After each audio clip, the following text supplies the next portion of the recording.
예, 뭐, 자, 오늘 이 공소장 전문이 공개됐거든요. 예. 예, 아침에 봤습니다. 예, 예, 많은 분들이 분노하고 그 공소장을 읽어보신 분들은 네네. 분노를 하고 있는 국민들이 이럴 수 있느냐 분노를 하고 있는 그런 댓글들하고 국민들의 여론입니다, 지금. 예, 저는 이제 오늘 그 새벽에, 예. 예, 그 동아일보에 그 나온 그 공소장 전문 그 77장이죠. 예. 아, 71장, 71장이죠. 71장. 예, 예. 예, 71장을 다 읽어봤고, 저녁에 이제, 예, 집에 들어와서 다시 한번 읽어봐서 2번 읽어봤습니다. 음. 이 문재인의 졸개, 추미애가 책임지고 막는다고 큰소리 쳤던 공소장이 며칠 되지도 않아 전문이 공개가 된 겁니다. 이틀 만에 공개됐죠, 그죠? 아니죠. 이제 그러니까 어쨌든 원래 그 추미애 손에 공소장이 6일 동안 예, 있었다 그랬죠. 6일 예. 동안 가지고 있다가 예, 예. 예, 그걸 이제 추미애가 다 검토를 하니까 그 공소장 전문이 공개가 되면은 그 뭐 나라가 뒤집힐 것 같으니까 음. 예, 그거는 이제 결국은 버티다가 요약문 3장만 이제 공개를 하는 바람에 국민적 그 분노가 공분을 사는 바람에 이제 더 이상 버티지 못하고 동아일보에서 그 전문을 빼가지고 공식적 개통을 통해 가지고 전문을 빼서 이제 오늘 아침에 공개를 하는 바람에 이제 하루 종일 이 공소장 전문이 난리가 났었던 거죠. 어제 저녁에 방송 제목에 공소장 전문 까까까 해서 깐 거 아닌가요?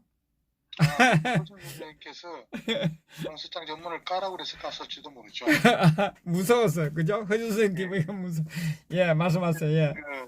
추미애가 국민의 알 권리를 무시하고 정권 차원의 불법 선거 개입을 감추려고 한 것은 이것은 정말 손으로 하늘을 가리는 짓이었죠. 총선에서 정권 심판을 모면해 보려는 그런 꼼수의 끝은 의혹 정법과 공개장, 공소장 공개, 그리고 추미애의 그 법적인 책임이 따를 것이고, 우리 국민들은 총선에서 이 문재인 독재 정권을 심판해야 할 것입니다. 그래서 오늘 아까 방송 처음에 보니까 문재인의 그 장송국을 들려주시는데, 예. 그야말로 청와대의 장송국이 울리기 시작했다. 이렇게 봐도 과언이 아닐 겁니다. 그래서 이 청와대 문재인 정권은 더 이상 침묵하지 말고 선거 부정 관련에 대한 분명한 입장을 밝혀야 합니다. 왜냐하면은 대한민국 헌법 제84조, 이거 우리 애국 동지들께서 많이 들어봐서 헌법 제84조에 대해서 잘 아실 겁니다. 예, 그죠? 예.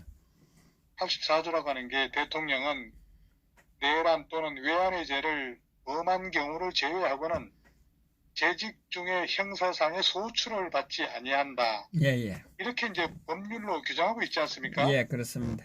여기서 말하는 형사상의 소출하는 거, 이거 어려운 말로 이해할 필요가 없는 거예요. 형사상 소출하고 하는 게 이거는 좀 더 쉬운 말로 말하면 기소한다는 뜻이에요.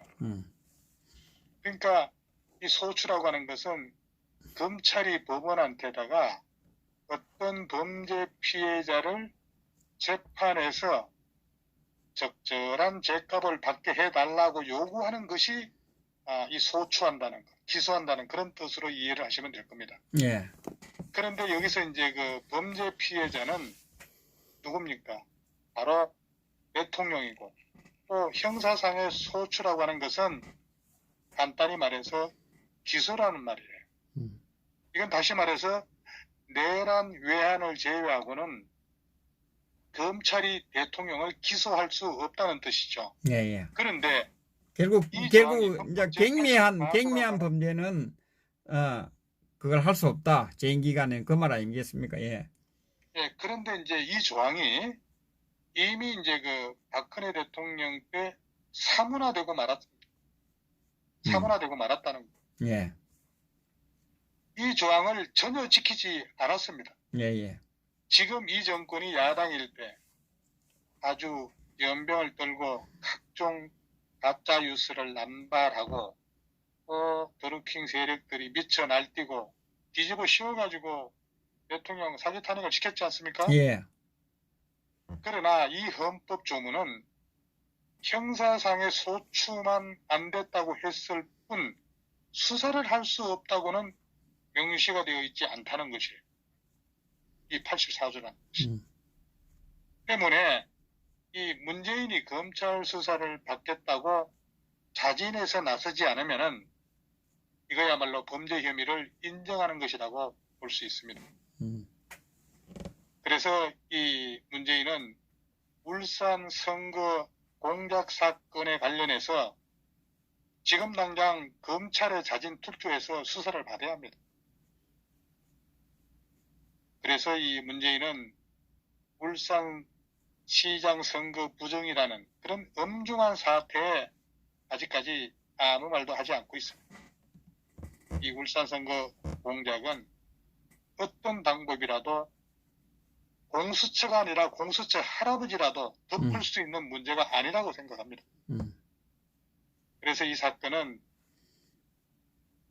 이미 그 명백하게 드러난 그런 범죄 사실을 지금 우리 국민들의 머릿속에 지울 수가 없고 그 증거들이 사라지는 것도 아니기 때문에 이거는 문재인 씨가 이 선거법, 선거 공작에 대한 이 혐의는 도망갈 수가 없는 거예요. 요지부동이라는 겁니다. 문이 이 사건에 대해서 혐의를 부인한다고 하게 되면 수사를 받겠다고 자청해야 하는 거 아니겠습니까? 떳떳하네. 그렇게 하지 않으면은 이 범죄 혐의를 시인하는 것이나 마찬가지라는 것이죠. 그러니까 지금 아직도 이 청와대 문재인 씨는 힘이 좀 남아있다고 버티고 있는 것 같아요. 현직 대통령은 재임 중에 형사상 소추를 당하지 않는다 해도 이 건은 해임한 뒤에 바로 수사받고 기소될 수밖에 없는 사건입니다. 어쨌든 이것은 그 헌법 제84조보다 또 앞서서 헌법 제65조도 있습니다. 그 65조에 보게 되면은 국가공무원의 탄핵 사유를 규정한 그런 또 조문이 별도로 있어요. 65조에는. 여기 보게 되면은 우리나라 헌법은 대통령이 형사상의 소추를 당하지 않는다는 그런 조항보다도 대통령이 어떤 경우에 탄핵을 당하는지를 먼저 규정해 놓았다는 거예요. 그리고 공무원이 그 65조에 보게 되면은 대통령도 공무원이지 않습니까? 예. 그 공무원이 그 직무 집행에 있어서 헌법이나 법률을 위반한 때는 국회는 탄핵의 소추를 의결할 수 있다고 이렇게 명시가 되어 있습니다. 분명하게. 근데 헌법재판소법 제48조인가 84조인가 헷갈리는데 그 헌법재판소법에도 똑같이 이런 내용들이 나옵니다. 자, 그렇다면은 과거에 그 노무현 시기에 노무현 정권 때 탄핵 문제가 제기돼가지고 그 헌법재판소에서 판결을 했지 않습니까? 그때 뭐라고 얘기를 했냐면은 노무현 탄핵 문제가 제기된 것은 그 당시에 노무현이 우리 국민들 온 국민이 듣는 자리에서 마이크를 대고 발언을 한 거예요. 그래서 이 선거법 위반이다 해가지고 탄핵 문제가 제기가 됐었던 건데 지금 현재 문제가 되고 있는 이 청와대 문재인 정부의 청와대는 울산 선거 공작 이게 지금 이 현 정권의 핵심 세력들이 이 소위 청와대라고 하는 이 백악산 기슭 아래 그 엄습한 밀실에서 이거를 몇 개월 동안 두고 엄습하게 진행된 공작이라는 거예요. 다시 말씀드리면은 노무현이가 했던 그런 발언은 그냥 정치적 발언으로 끝난 사건이었고 울산 선거 공작은 이거야말로 실제로 치밀하게 실행된 그런 범죄 행위라는 거예요. 그래서 노무현의 죗값이 하나라고 보면은 문재인 정권 청와대의 선거 공작은 그 죗값이 99 정도는 되지 않겠냐라는 게 제 생각이에요. 뭐 제 생각뿐이겠습니까? 우리 국민들도 그렇게 생각할 겁니다. 이 헌법이 정한 탄핵 소추의 대상이 되는 그 국가 공무원한테 가장 중대한 범법 행위는 정치적 중립성 위반이라는 거예요. 이거는 이제 다른 말로 바꾸면은 선거법 위반이라는 거죠. 노무현도 그래서 국회에서 탄핵 소추가 의결됐던 거고, 이번 울산 선거 공작도 그 첫 번째 범법 혐의가 바로 선거법 위반이라는 거예요. 선거법 위반. 그런데 이 추미애가 한사코 감추고 있는 울산 선거 공작 피고인 이 16명. 이 16명의 공소장에는 아주 이례적으로 대통령의 정치적 중립 의무를 적시하고 있어요. 이번 공소장에 그렇게 나와 있습니다. 예, 예. 다시 말씀드리면은 요번에 오늘 새벽에 공개된 그 공소장에는 이 이례적으로 대통령의 정치적 중립 의무를 적시했다는 거예요. 특히 공소장 그 서문에 보면 이런 말이 적혀 있더라고요. 대통령이나 대통령 업무를 보좌하는 공무원은 다른 공무원보다도 선거에서 정치적 중립성이 훨씬 더 요구된다. 더 요구된다는 거예요. 자, 우리가 모든 그 옛날에 그 경서라든가 이런 걸 읽어보게 되면은 서문의 글이 아주 중요합니다. 그 내용에 보면. 가장 먼저 나오기 때문에. 그래서 이 오늘 그 공개된 공소장 서문에도 바로 대통령이나 대통령 업무를 보좌하는 공무원은 많은 공무원들이 있지만은 그 어떤 공무원보다도 선거를 할 때 선거 시기에 정치적 중립성이 다른 공무원에 비해 훨씬 더 엄중하게 요구된다는 거예요. 중립성이 더욱 특별히 요구된다. 특별히라는 이 단어가 들어있어요. 절대 하면 안 된다 이런 뜻이에요. 절대. 예? 네, 누구보다도 그 이야기. 이 대통령한테는 선거에서의 정치적 중립성이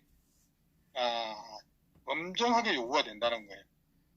그런데 이 말은 그런데 이 문재인은 그것을 지키지 못한 것 같다는 그런 뜻 아니겠습니까? 예.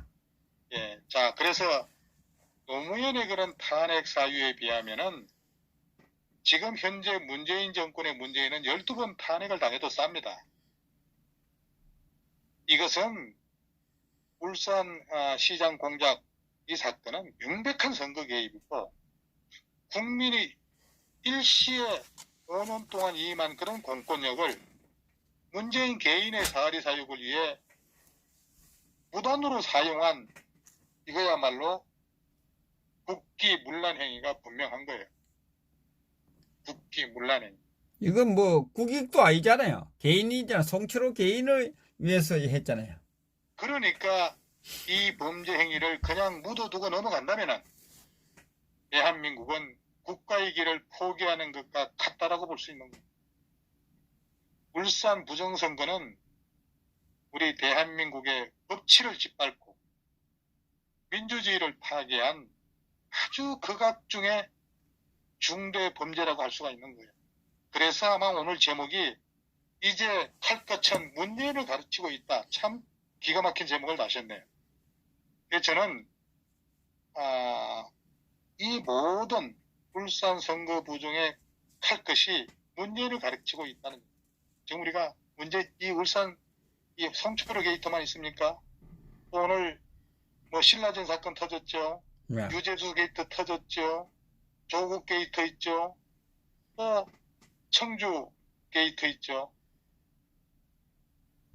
아직 터져야 될 그런 게이트가 지금 기다리고 있는데 그 연결고리가 다 똑같다는 거예요. 자, 계속해서 한번 말씀드려볼게요. 그래서 이번에 우리가 4.15 총선 잘해야 되는데 4.15 총선도 부정선거를 할 확률이 매우 높아졌다고 볼 수 있습니다. 왜? 4.15 총선에서 얘들이 밀리게 되게 되면은 이건 뭐 그냥 하루아침에 이제 공수처 다 무산되겠죠. 검경 수사권도 무산되겠죠. 그냥 사거리 그냥 예? 붙들려서 정말 일식삼찬에 국립호텔에 다 들어갈 텐데 4.15 총선 조심해야 됩니다. 부정선거에 이용될 수 있는 그 전자개표기, 사전선거, 무죄자 투표, 거주지 이외의 투표소에서의 그런 투표 이런 거 모조리 없애버려야 합니다. 그러니까 이 정권은 개혁을 빙자한 수사 방해를 추미애는 중지해야 합니다. 지난 3년간 우리 국민들이 그 문재인 얼마나 무능력자임을 똑똑히 목도를 하지 않았습니까? 지금 현재 대다수 우리 국민들은 문재인을 더 이상 대통령으로 기대도 신뢰도 하지 않고 있습니다. 그래서 양심이 있다면은 국가를 위해서 즉시 사퇴하라는 거 아니겠어요? 우리는 그 작은 부끄러운 일에는 제법 목소리도 높이고 비분 관계에서 정말 태극기를 들고 주먹을 흔들기도 했고 또 내일 다시 또 출전을 합니다. 그러나 이러한 민주주의를 뒤엎고 헌법을 자근자근 밟아가지고 묵사발을 만드는 그 현 정권과 그 졸개들과 조폭처럼 달려드는 그런 지지 세력들을 보면서 강력 대응해 왔습니다. 우리 공화당 동지 여러분들이 아스팔트를 지켰기 때문에 그나마 지금 이런 사건들이 터져도 우리가 지금 그나마 대응할 수 있는 힘을 우리가 키워줬다고 볼 수가 있는 거예요. 이거 정말 완전 탄핵감입니다. 문재인의 30년 지기에 그런 뜨내기 철새 한 마리로 인해 가지고 가장 강력한 한방이 돼 가지고 이 정권의 심판이 이루어지게 됐다는 겁니다. 이 대한민국 사법부의 판단은 이리도 시궁창 냄새가 크게 달하는 이 사건은 누가 봐도 뻔뻔한 짓거림이 만천하에 그것도 아주 정확하게 드러날 것이라고 믿습니다. 이따위 족속들이 나라를 살림한다고 한심하기 짝이 없고 파렴치한 그 모습을 보여주고 있습니다. 그러니까 추미애가 숨기려고 했던 사연과 조국을 옹호하려고 했던 문재인 씨나 그리고 이에 해당하는 모든 인간들을 싹 썰어 담아가지고 저 포항제철, 울산에 있는 포항에 있는 포항제철 그 용광로에 쳐넣어야 할 겁니다.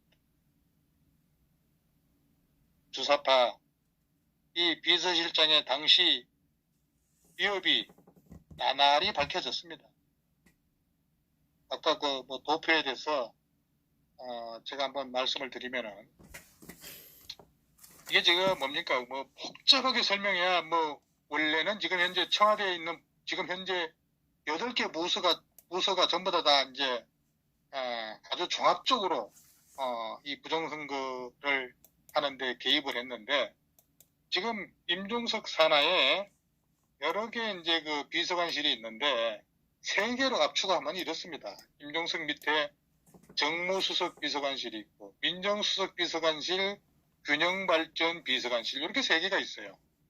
그러니까 정무수석 비서관실은 한병도가 있던 거고 민정수석 비서관이 이제 인원이 그래도 조직이 쭉 깔려 있는 게 조국, 백원우, 박영철, 이강철, 문혜주 이렇게 이어지는 거예요. 그러니까 민정수석 비서관실에는 조국이라고 하는 민정수석이 있고 그 밑에 이제 1급 이 백원우라고 하는 민정비서관이 있고 또 백원우 밑에는 반부패 비서관이에요. 얼굴 뺀질하게 생긴 반부패 비서관이 박영철이죠.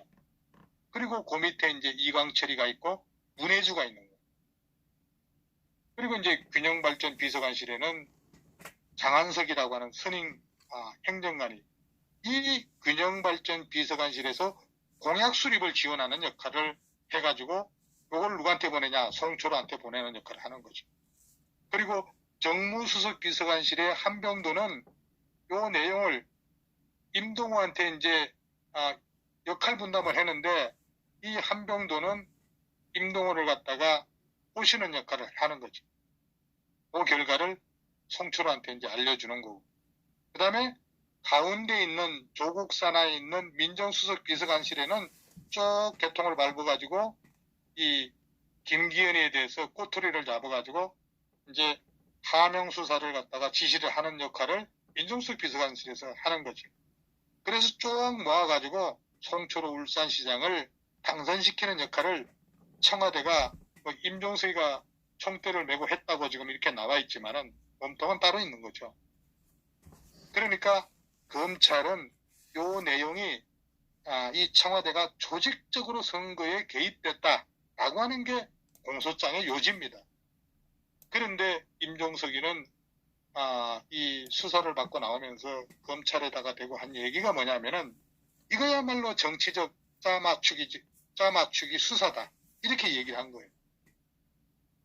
그러면 임종석이는 그 당시에 대통령 비서실장이었는데 대통령 비서실장이라고 하는 게 뭐냐 이거예요.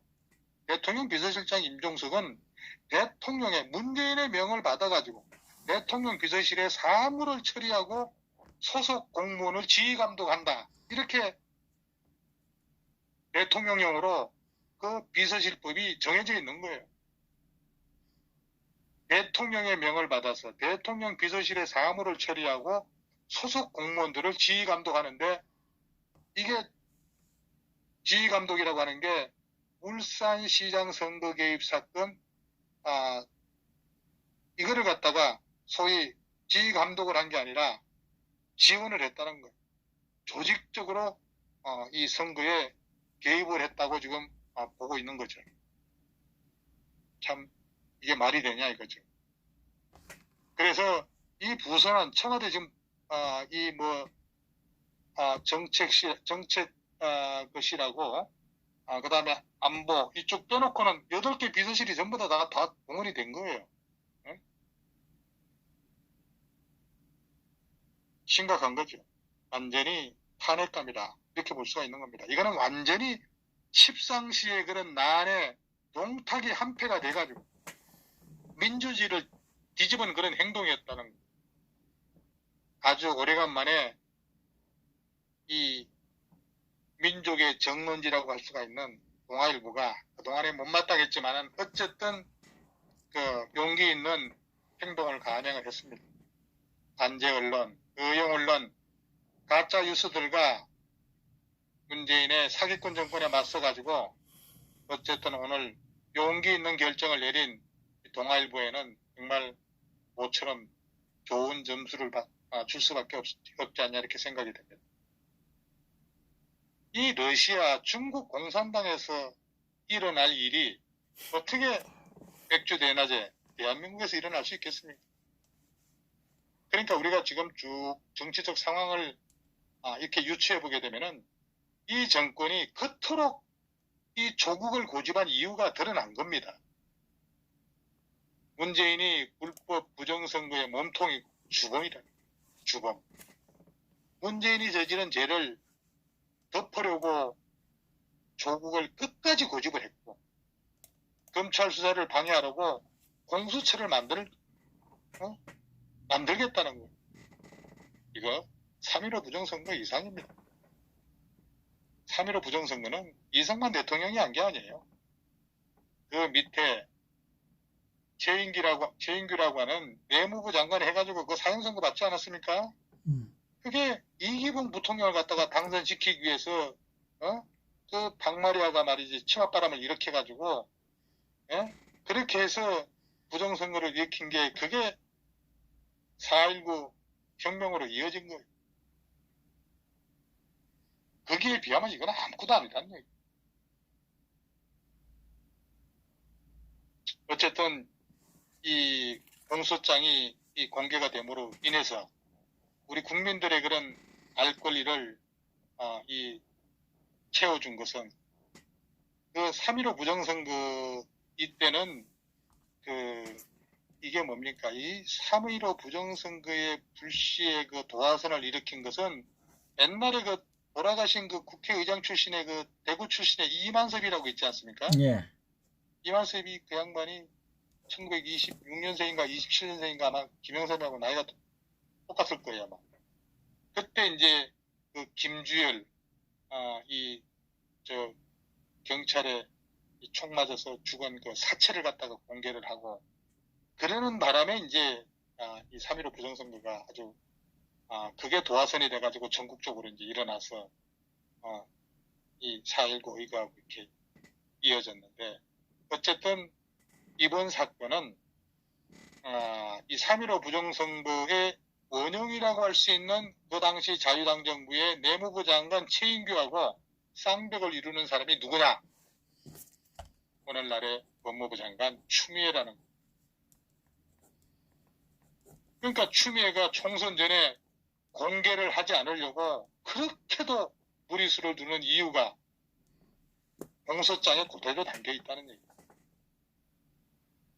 4.15 총선에서 이 부정하고 파렴치한 집단을 반드시 응징하고 공수처 같은 그런 시대를 거스리는 법과 제도를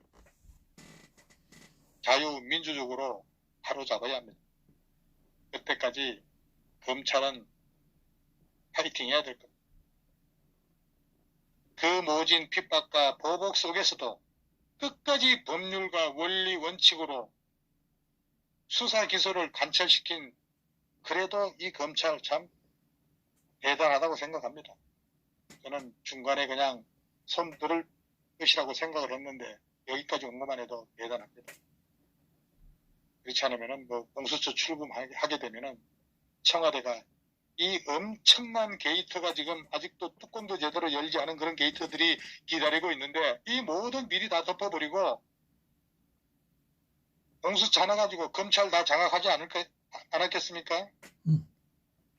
그래서 이 사건, 이 판사들까지도 공수처가 터집 잡아서 긁어 넘어지면은 판결 제대로 할 수 있습니까?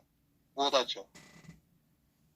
자, 그렇다면 이 청와대 조직이라는 게 일사불란하게 움직이고 청와대 보고 문서가 하명 사건에 전달이 되고 그러니까 공수처니 선거법이니 검찰개혁이니 하면서 이 정권이 발악한 그런 이유들이 역시 있었다는 겁니다.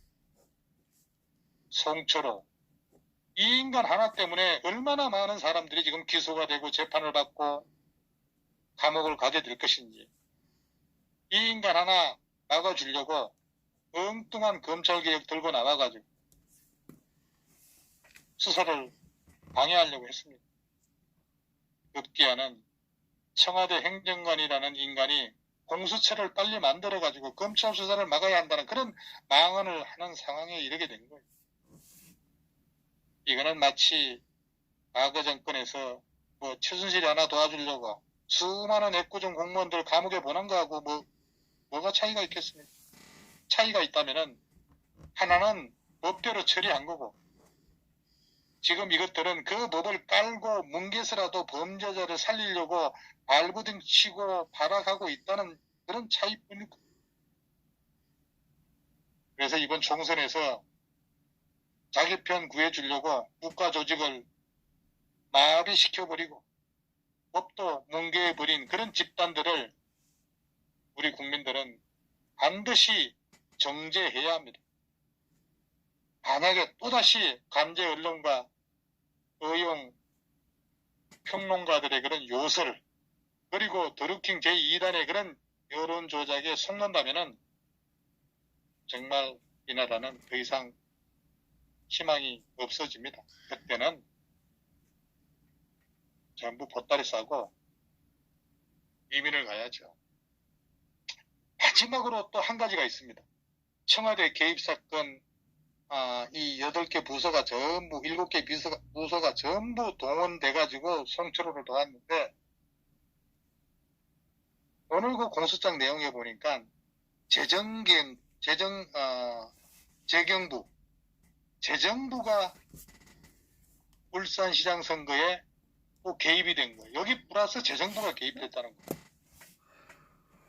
그 내용에 보게 되면은 뭐가 나오냐면은 그 재작년이죠. 2018년 이제 6월 13일 지방선거니까 요 6.13 지방선거에 불과 한 20일 정도 앞둔 그런 시점에서 당시에 그 지금 정부의 기획재정부가 그 김기현 전 울산시장이죠. 예. 그 김기현이가 공약한 게 산재모 병원이에요. 산재모 병원. 이 산재모 병원이 이제 예비 타당성 검사를 해서 이제 그 승인을 해줘야 되는데 예. 애들이 이제 기획적으로 산재모 병원의 그 예비 타당성, 혹은 이제 예타라고 하지 않습니까? 요거를 갖다가 탈락시키는 결정을 하게 됩니다. 재정경제부를 끌어들여가지고. 그러니까 2013년부터 정부의 검토가 시작돼가지고 그 울산 지역의 수건 사업이 바로 김기현의 산재모 병원이었어요. 그 산재모 병원을 에타 통과를 시켜줘야 되는데 재경부가 거기에 끼어들어가지고 선거 20일 앞두고 에타에서 탈락시키는 그런 작전을 개시를 한 거예요. 그러니까 울산의 그 송초로 후보는 TV 토론 나왔을 거 아니에요. 김기현이하고. 예. 그러니까 그 에타에서 탈락된 거를 빌미로 해가지고 김기현을 막 공격하게 되는 거예요. 에타 탈락했으니까. 짜고 친 고수톱이었는데 뚜껑을 지금 열어보니까 그렇지 않습니까? 예. 그래서 이 검찰이 지방선거가 임박한 시점에서 왜 기획재정부가 에타 탈락이라고 하는 이런 결론을 내렸을까? 이런 결론을 내린 배경에 청와대를 지목하고 있다.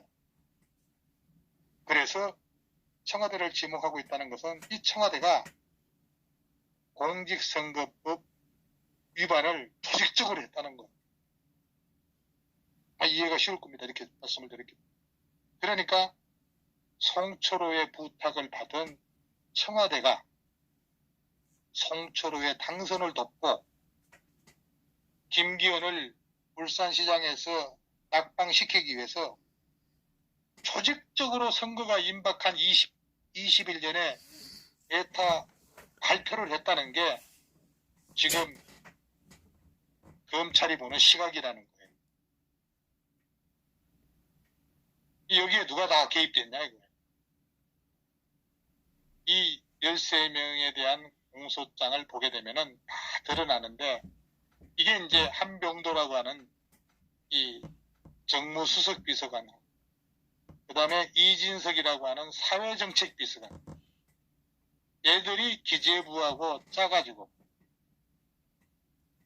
지방선거 앞두고 에타 결과를 발표를 하자 이렇게 짰다는 거예요. 근데 누가 지시를 했느냐? 장한석이라고 하는 대통령 균형발전 비서관실의 선임 행정관이 기재부에다가 발표를 하라 이렇게 내리꽂았다는 거예요. 이해하시겠습니까?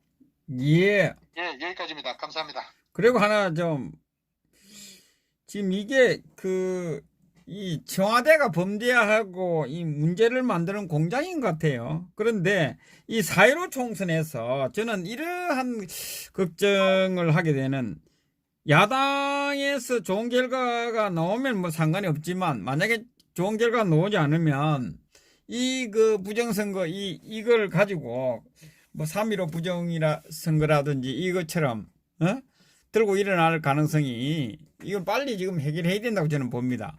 그 부분에 대해서 한 말씀 해주세요. 예. 끊으시네.